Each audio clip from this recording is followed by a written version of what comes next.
Where my girls at? Where my girls at? Independent, free spirit.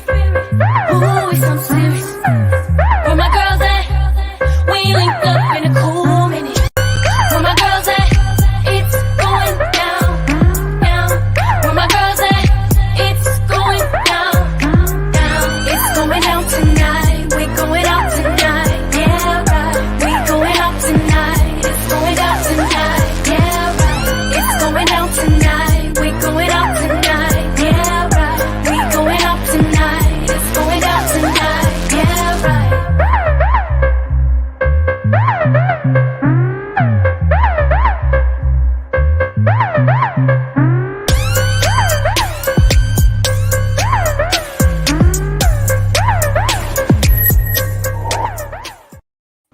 Where my girls at? Where my girls at? It's going down. It's going down on a thankful, terrific Tuesday. And we want to welcome all of you to We Got Issues on 9:10 a.m. The Superstation. Thank you, Jalen.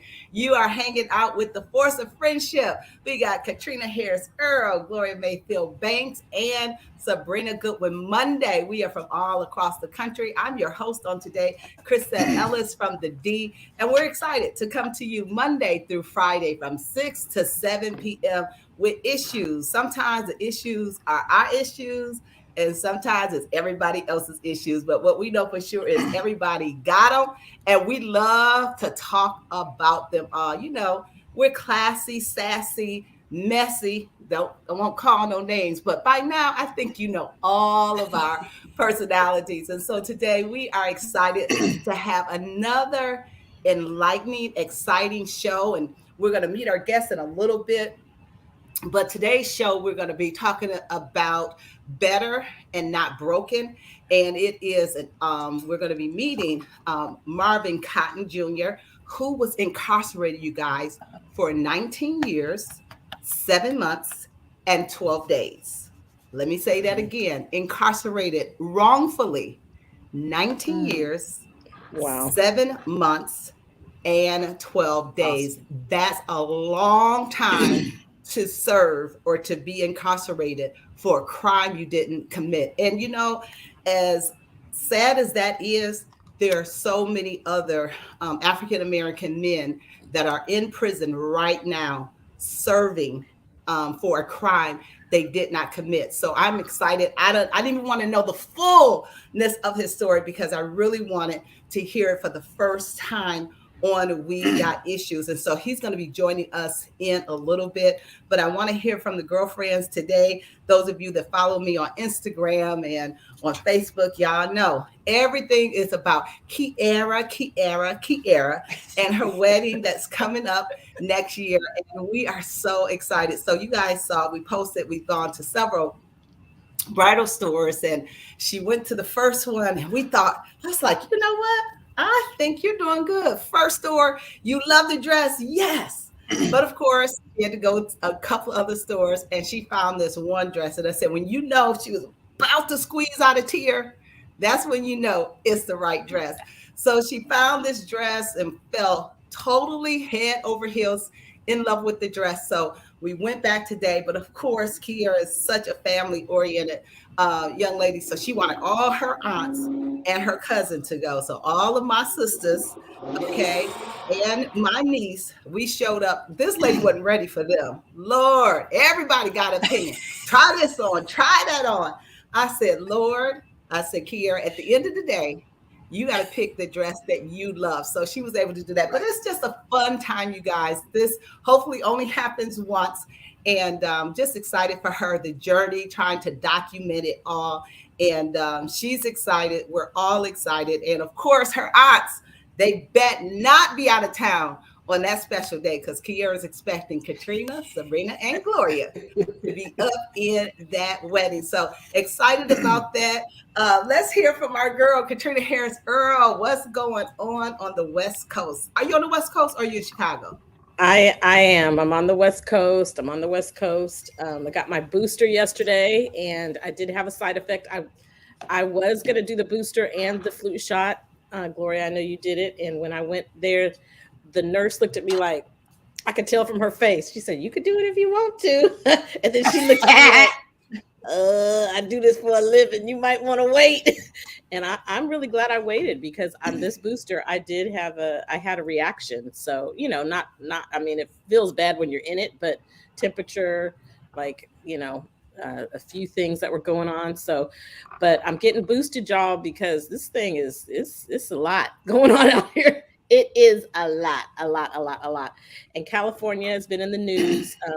Had a 6.4 earthquake near Eureka, which is very far for me. It's at the top of California. But the interesting thing is, y'all know I have that earthquake app. And when I tell you every hour it's been dinging, and there's a 3.4 or 4 point something. Typically in the earthquake world, when you have aftershocks, they might come a week later. An aftershock could even be a year later. But to have this many shakers in one day, it's interesting, and it's happening. There's just a lot of earthquakes all over the world. So we need Jesus. We need Jesus. We need Jesus. Don't we need Jesus? I mean, the earth. Seriously, we need Jesus. Just stop right there. I mean, between COVID, the shots, right, the earthquakes. I mean, we've got record-breaking snow, low temperatures coming, rolling through the entire country. We've got fires. We've got flu, epidemics like never before. We've got babies who can't get medicine right now off the shelves. There's no baby Tylenol. Yeah, I'm just feeling some kind of way today. I'm really trying to put a happy face, but I'm glad we have this for our time, but it's a lot. And I thought about you, Gloria, like, it's a lot. I know we can't keep saying that, but that's our reality, right? So what we do. Pray for real. Right. You have to take care of your own mental health. Caterina starts the conversation. When you live in the earthquake world, everybody don't live in the earthquake world, Caterina. I want you to let you know that's a choice. Living in the earthquake world, that is your reality, where your app goes off every hour. It's and then when you said, the earthquake was a long way from us. That's an amazing viewpoint that you have when you live in the state. But when you live over here on the East Coast and you watch the news, it looks next door. I was looking at that map. I was like, oh, that's real close. Ooh, that's close. So get that U-Haul, girl. Get that U-Haul. OMG.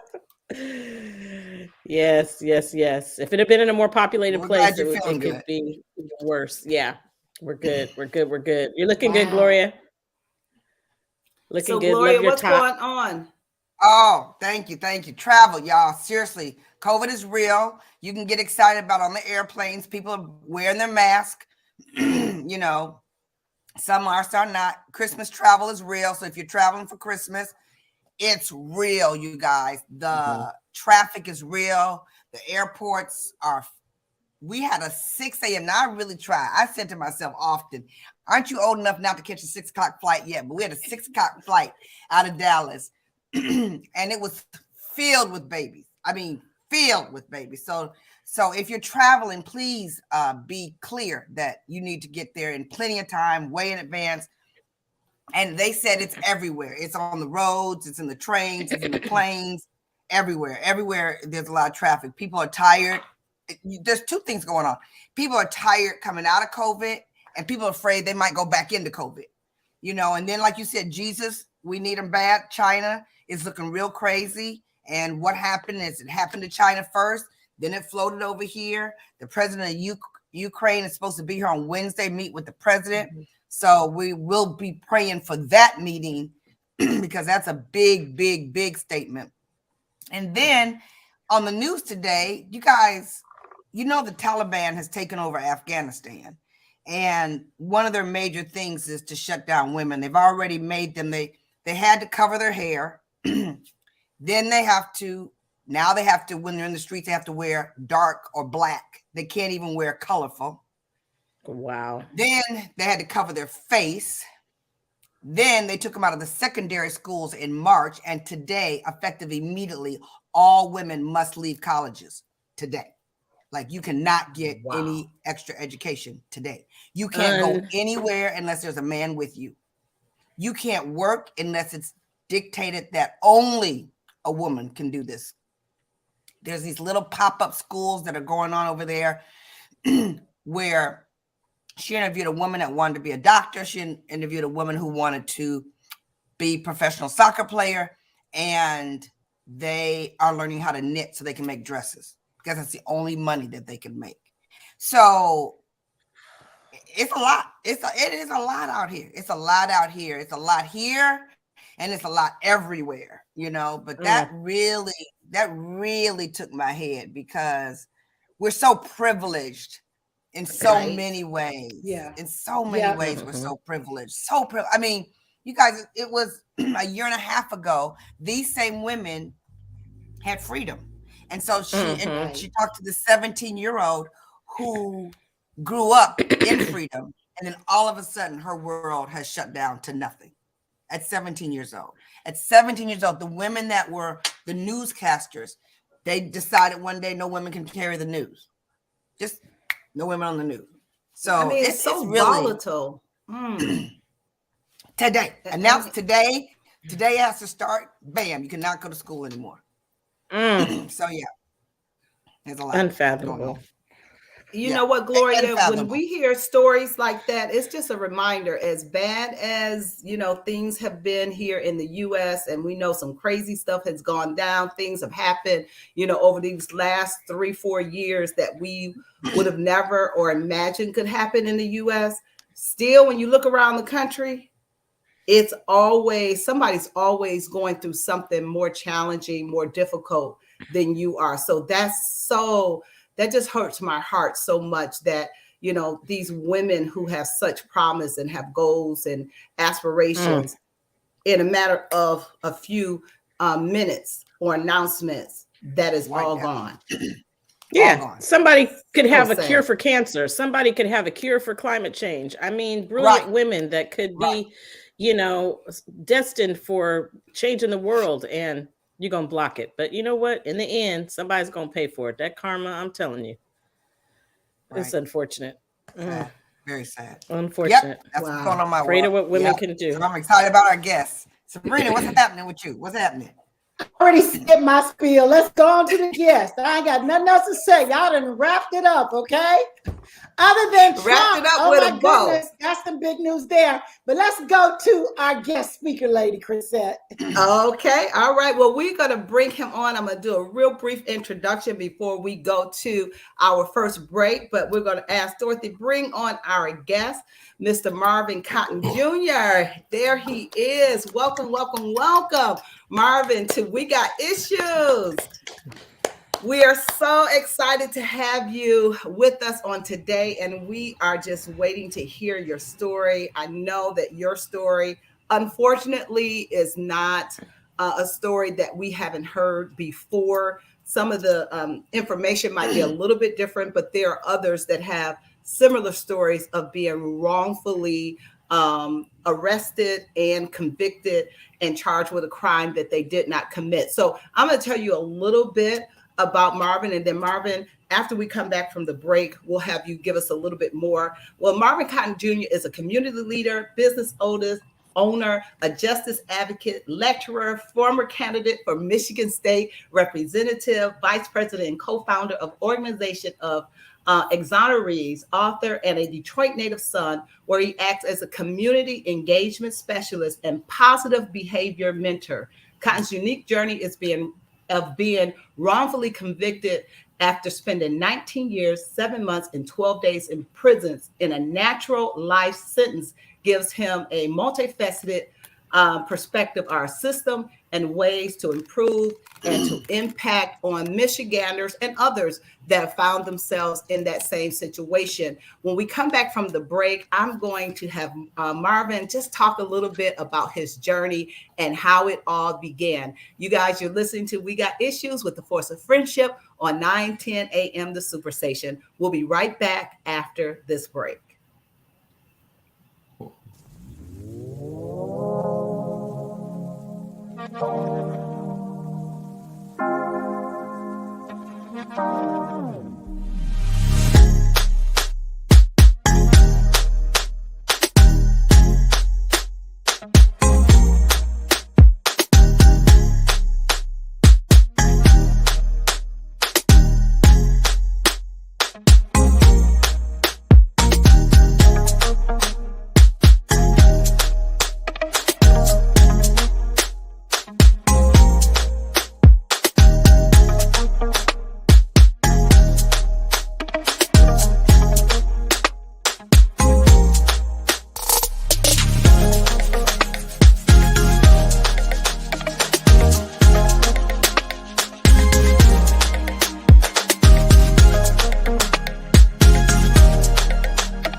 All right, we are back. We are back. And you're listening to We Got Issues with the Force of Friendship. And we're excited to have our guest, Marvin Cotton Jr., who is an author as well as a community activist. His new book, Broken But Better. And we're excited about him being able to share his journey of being wrongfully convicted and incarcerated for 19 years, 7 months, and 12 days.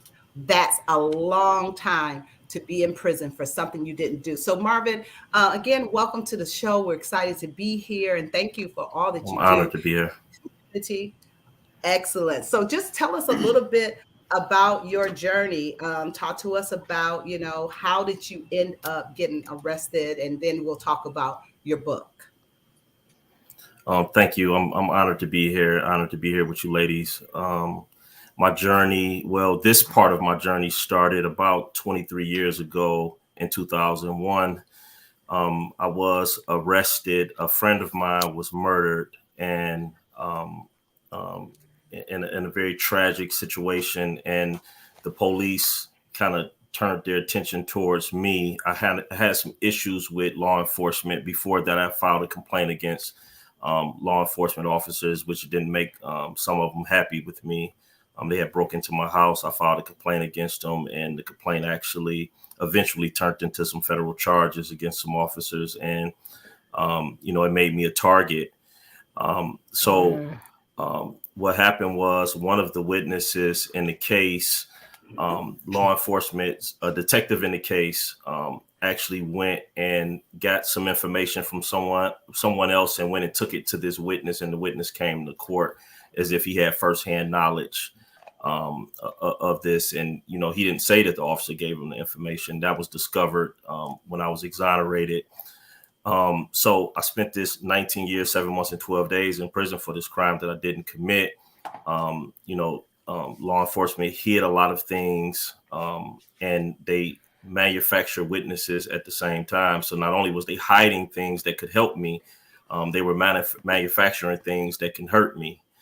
I spent this time, and I talk about a lot of my time that I spent in prison in the book, in ways that I probably never talked or expressed it about before. It was kind of difficult, really tapping into some of the things and the feelings that I was going through when I actually experienced it, and trying to translate that and put that in the book. I filed nearly 22 appeals to get out of prison, and 21 of them were denied. And, so I went through all of the courts: Court of Appeals, Michigan Supreme Court, Federal Court, U.S. Supreme Court, all denied. And it took for the Conviction Integrity Unit, which is out of Wayne County, the prosecutor office, to reopen my case. They reinvestigated my case, and Kim Worthy and Valerie Newman, who's the director of the Conviction Integrity Unit, actually took the lead on getting me out of prison. So when you ladies opened up, you were talking about how the world is trying to hold women back, but it was all men that put me in prison, and it was all women that got me out of prison. Wow. Yeah. So at the time of my conviction, like literally my attorney, the prosecutor, the judge, the attorney general, the governor, literally from the top of government all the way down to the courtroom were all men. And when I walked out the door, from the top of government all the way down to the courtroom were all women, every single person. Wow. That's huge. That is so powerful. That's so powerful. And again, like you said, Marvin, that is why it's so sad when women are held back, because of all the good that they're able to do. So, and then I'm going to have the girlfriends, because I know they have a lot of questions to ask you. You talk about all the appeals that you had to go through to finally, get exonerated. First of all, let me just say, we all know, we've seen enough movies. I am a Law and Order fan for sure. And the statement, everybody in jail is innocent, right? And they're always talking about they're innocent. So let me ask you, how difficult is it when you know for sure, you did not commit this crime, but how challenging, how difficult is it for you to find someone that will believe in you to get the ball rolling? That's a great question. Contrary to what most people believe about prison, everybody in prison doesn't claim to be innocent. You have some guys in there that will literally tell you how guilty they are. So Law and Order might have it a little wrong on that, although I'm a Law and Order fan myself. When the wheels of justice or injustice, for this matter, start turning against you, it's very hard for it to stop. When corruption enters, everybody's watching each other's back, and everybody's, that person could be retired and people are still hiding what they did.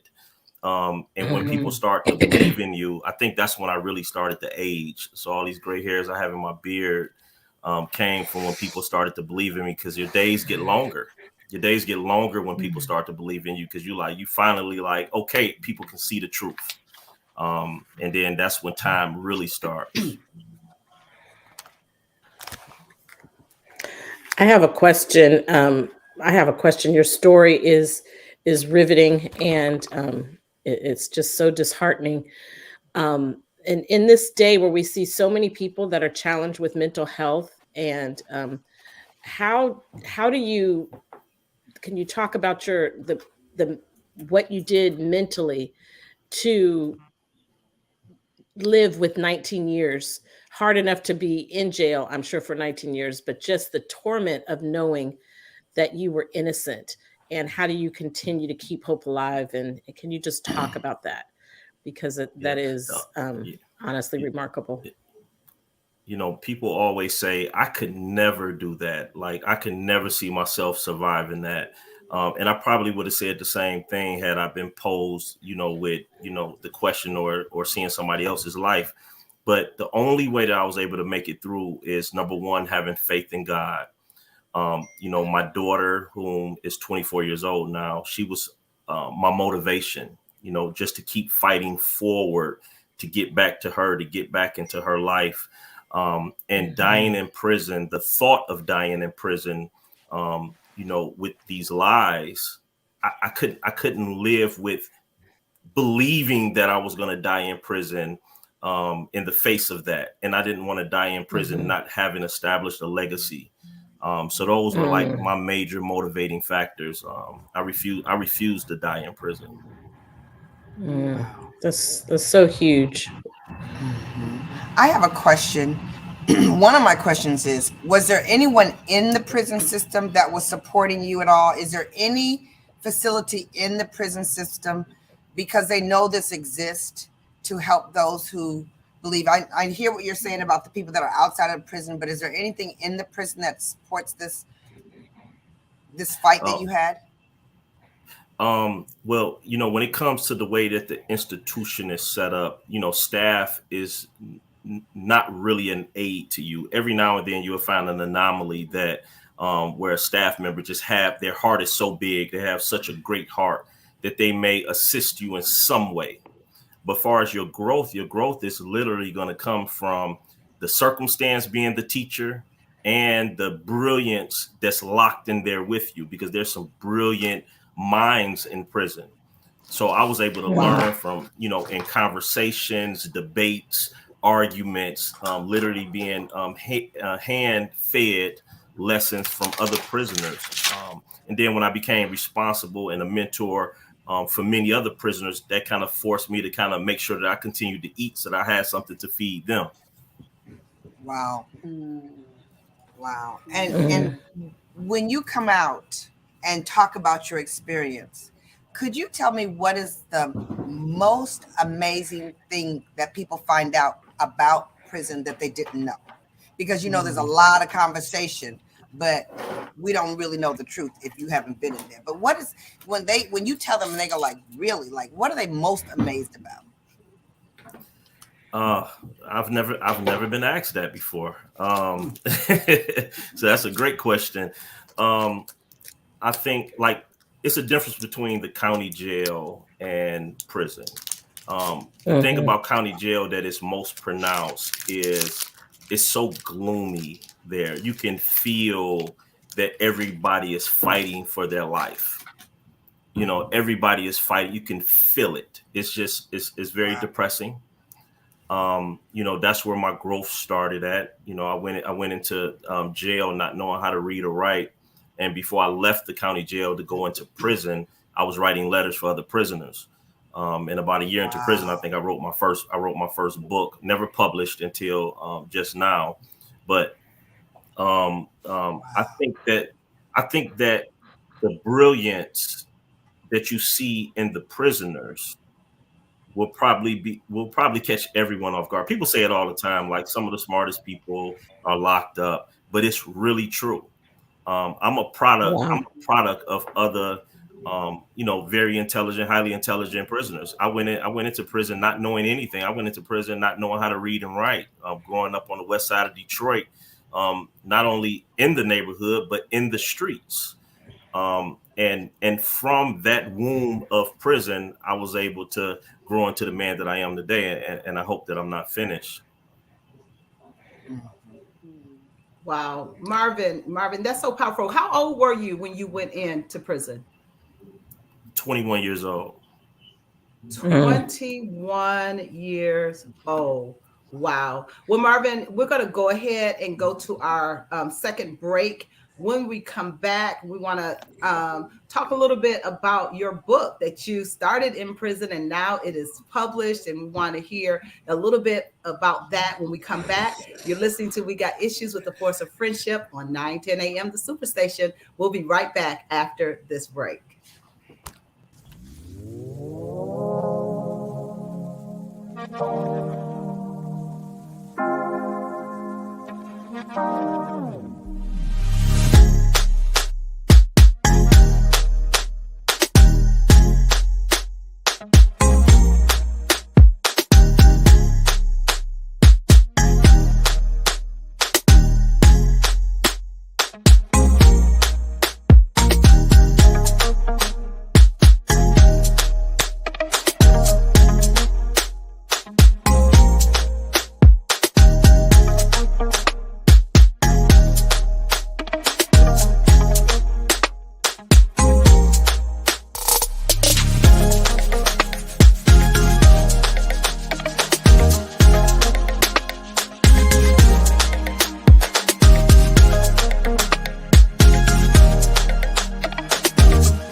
We're back. We're back from our break. You're listening to We Got Issues with the Force of Friendship, and we're excited to be here with our guest, Marvin Cotton Jr., who served 19 years, 7 months, and 12 days in prison, and he was wrongfully convicted. And before we start talking about your book, we have a caller, and I think you might know who this is. Caller, are you there? Daryl, are you there? Yeah, absolutely. Hello, everyone, and salute to Marvin Cotton Jr., one of my comrades and friends, and someone who I'm very, very proud of, a brother who got kidnapped by his government for something he had no knowledge of, and he kept his dignity in place and has done amazing things. We have worked together on a number of issues, and I'm very, very proud of him. And I absolutely support everything that he do. And I'm a cop of a few of those books just for the holiday. Awesome. Thank you, Bill. And that's some of the brilliance that I trapped in prison, locked away in prison, buried in prison. And he's one of the brightest lights that we have out here in society right now. And there's many more that's still buried in prison. There's very bright lights that we need out here. Wow.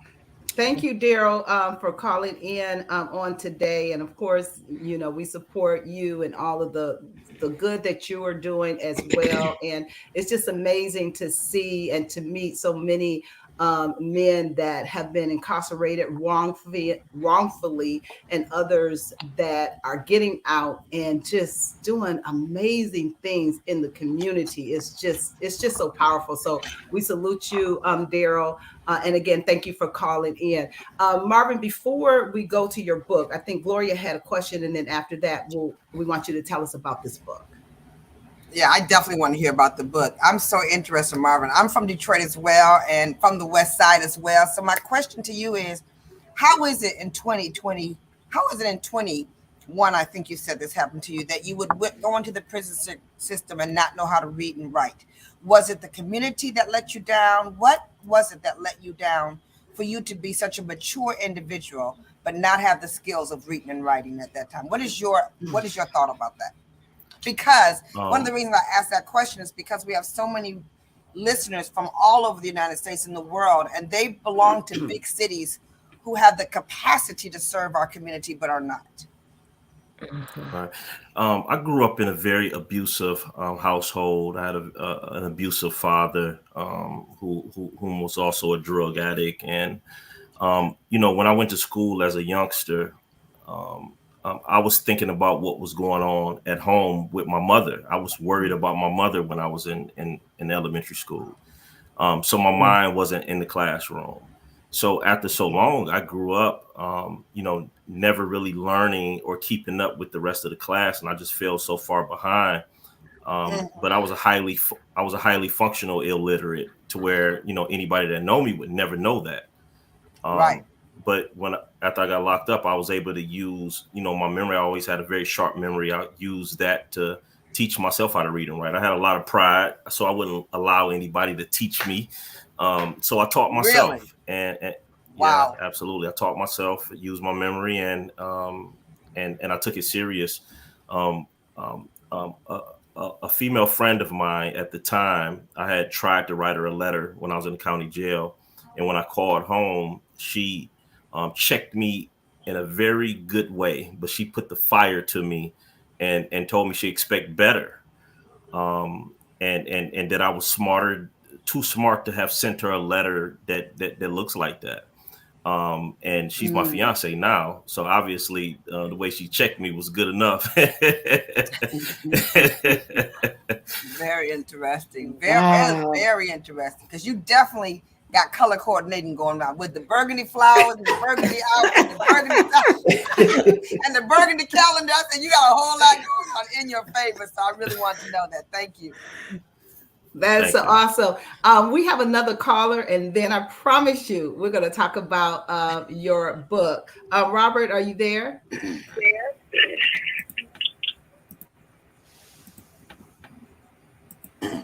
Robert?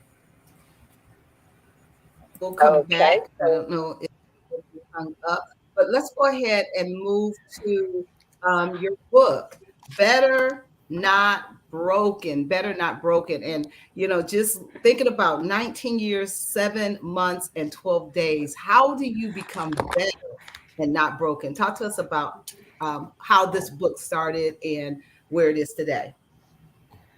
One of the things that I hear the most, even to this day, is since I've gotten out, is you don't look like what you've been through. You don't wear prison on you.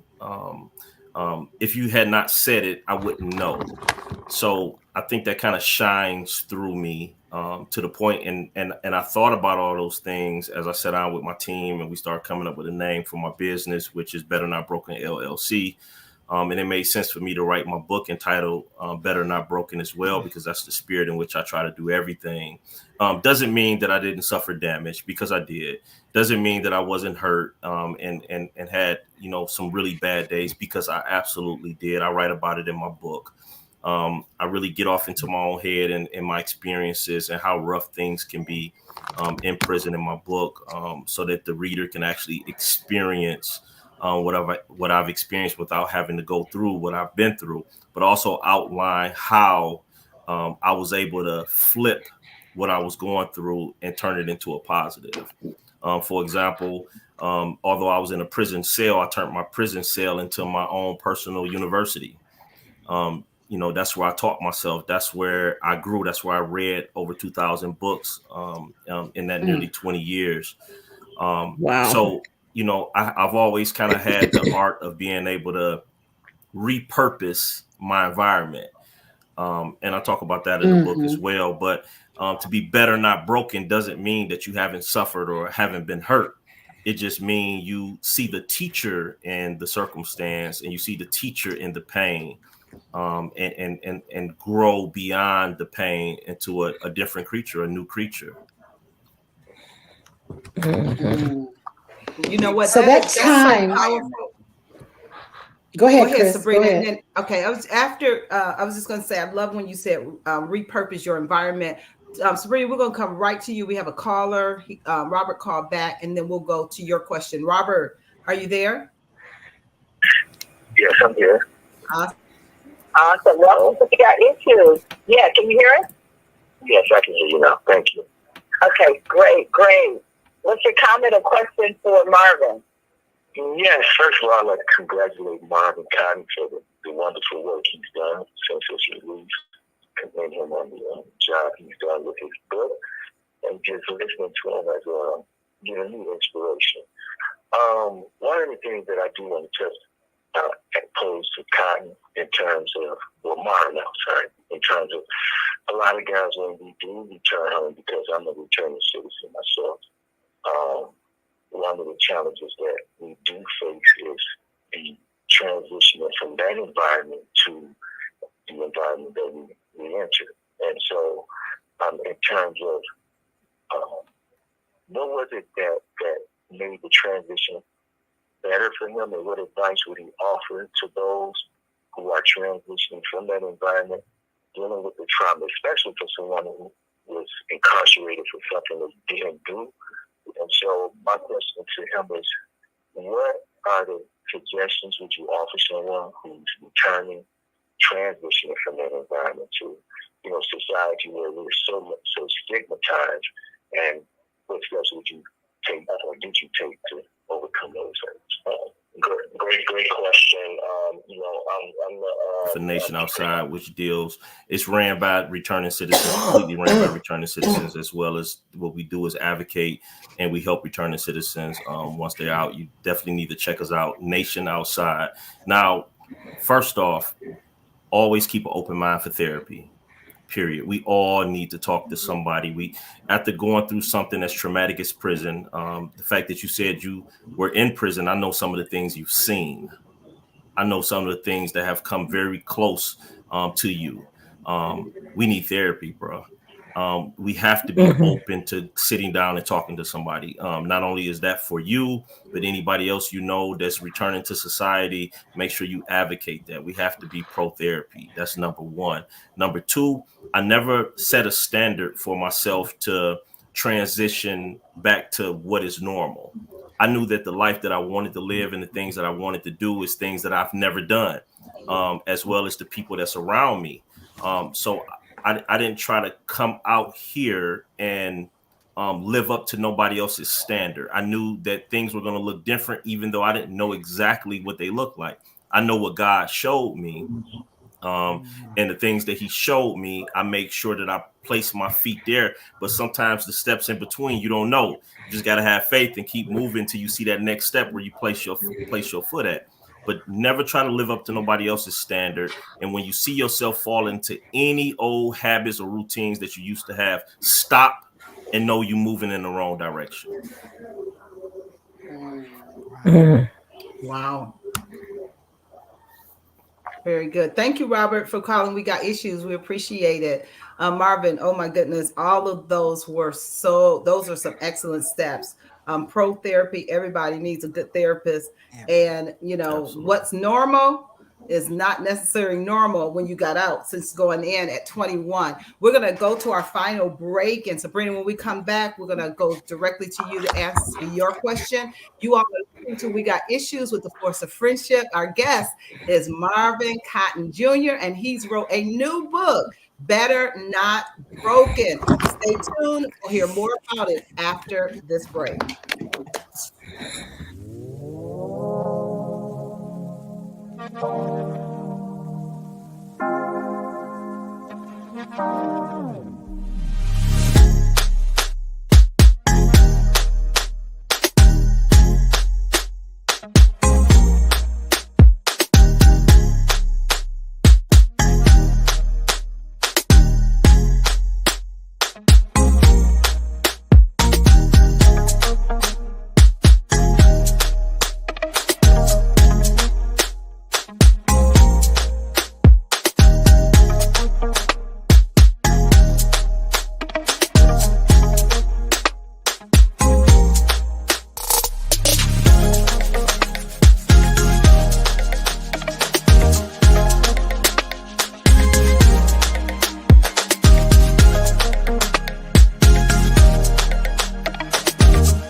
We're back.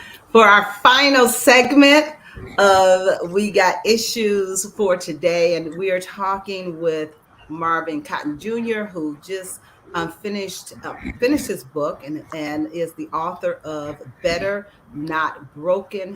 He spent 19 years, 7 months, and 12 days in prison. And you're absolutely right, Marvin, when people tell you you don't look like what you have gone through. And so we're just excited about, what you've been able to do and, just how you've handled that situation. So I'm going to go to Sabrina. Sabrina, I know you had a question for Marvin. Yeah, Marvin, just grateful for your story.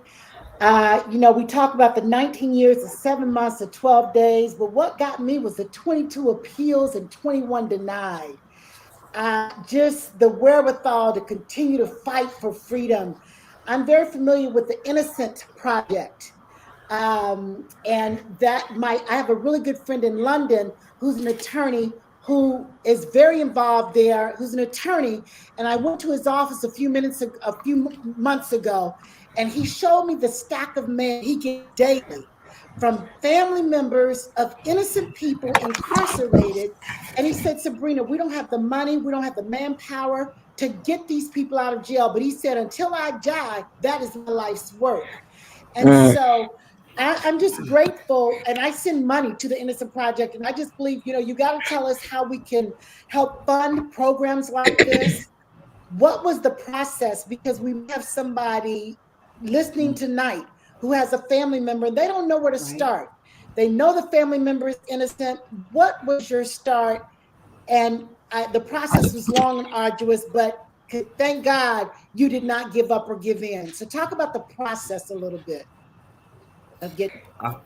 I had an attorney, and she was about my ninth attorney, and she came to see me one day, and she said, "Listen, there's a new unit out of the prosecutor's office. I want to fill out this application. They reopen your case, and if they accept your case, they'll reopen it, reinvestigate it, and I think this is a good opportunity."